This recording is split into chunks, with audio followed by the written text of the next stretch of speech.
Si tu pensais que l'esclavage était terminé, alors tu peux immédiatement fermer cette vidéo et appelle ta maman pour qu'elle te donne une bonne grosse gifle. Installez-vous bien parce que le sujet d'aujourd'hui, comme dirait Kerry James, est tout simplement...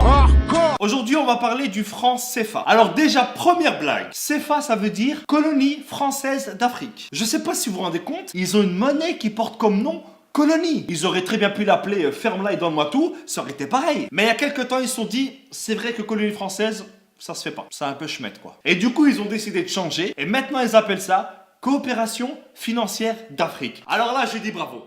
Là, je dis bravo. Là, c'est excellent, c'est excellent. Je pense que ce changement, ça a été le plus gros jeu de t'emmerde de l'histoire. Non, mais parce que changer uniquement le nom d'un truc pareil, ça sert à rien. C'est comme si moi, demain, je m'appelle Jean-Marc. Mais même si je m'appelle Jean-Marc, mon visage, lui, il te donnera toujours envie d'appeler la police. Donc cette monnaie, elle est utilisée dans 14 pays, pour plus de 100 millions d'habitants. Et devinez où est-ce qu'on imprime les billets? En France. Donc la France, à elle toute seule, dans 2 villages paumés que personne ne connaît, fabrique une monnaie dont dépendent 100 millions de personnes. Donc si demain, Jean-Jacques le révolté avec ses copains, ils font grève, parce qu'en France, la grève, c'est limite une religion, eh ben t'auras 100 millions de personnes qui seront peut-être dans la merde. Mais attends, c'est pas tout. Les pays qui utilisent le franc CFA, ce sont les seuls pays au monde qui payent un impôt à un autre pays. Chaque année, ils sont obligés de donner 50% au trésor public français. Déjà que la France, elle exploite à fond et depuis des années les ressources de ces pays. Et en plus, ils doivent donner la moitié de ce qu'ils gagnent à des mecs qui n'ont même pas levé le petit doigt. C'est comme si tu venais chez moi, que tu me volais tous mes meubles et que en plus tous les mois, je dois te donner la moitié de mon salaire. Sans parler du fait que hier soir, tu avais déjà cambriolé mes grands-parents. Il y a 3 banques centrales africaines qui gèrent l'économie et la vie de millions de personnes. Et devinez qui est-ce qui a un droit de veto dans chacune de ces banques? Ça la France. Donc si un jour un pays comme le Mali décide d'emprunter de l'argent à une de ces banques pour faire un pont pour son peuple, et ben à ce moment-là, il y a un mec qui vient du fin fond de Roubaix,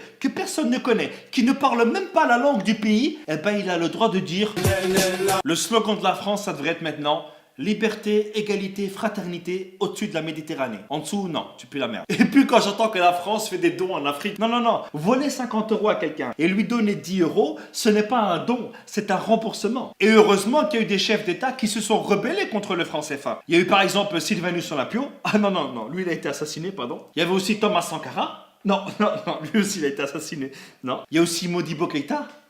Non, lui il est mort en prison, pardon. Je crois que je vais arrêter là. Récemment, François Hollande est allé à Bamako. Et je pense que sur une échelle de 1 à 20 sur le manque de respect, je pense qu'on doit être à 1000 ou à 2000. Regardez. Cher Président, cher Ibrahim, j'ai été très sensible aux mots que tu as bien voulu prononcer. Alors déjà, depuis quand est-ce qu'on appelle un président par son prénom? Et depuis quand est-ce qu'on tutoie un président? Mais c'est quoi ce manque de respect? Tu crois que c'est ton fils? Mais bon, pas grave, regardez la suite. Quand la France est en Afrique, elle ne cherche pas à exercer une influence.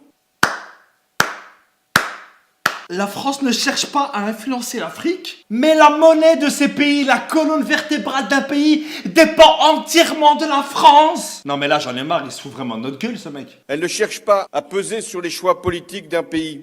Quoi? Combien de chefs d'État africains ont été destitués par la France? Et encore moins à capter ses ressources. Non, c'est bon, je me tire, c'est bon.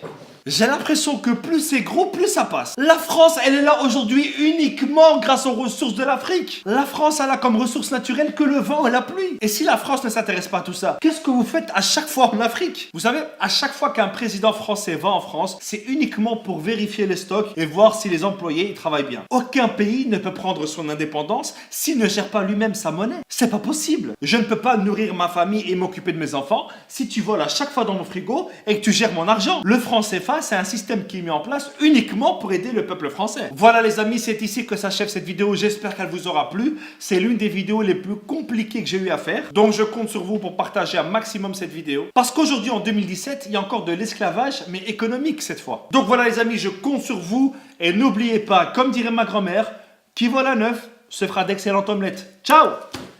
On oublie seulement une chose, c'est qu'une grande partie de l'argent qui est dans notre porte-monnaie vient précisément de l'exploitation, depuis des siècles, de l'Afrique. Pas uniquement, mais beaucoup viennent de l'exploitation de l'Afrique.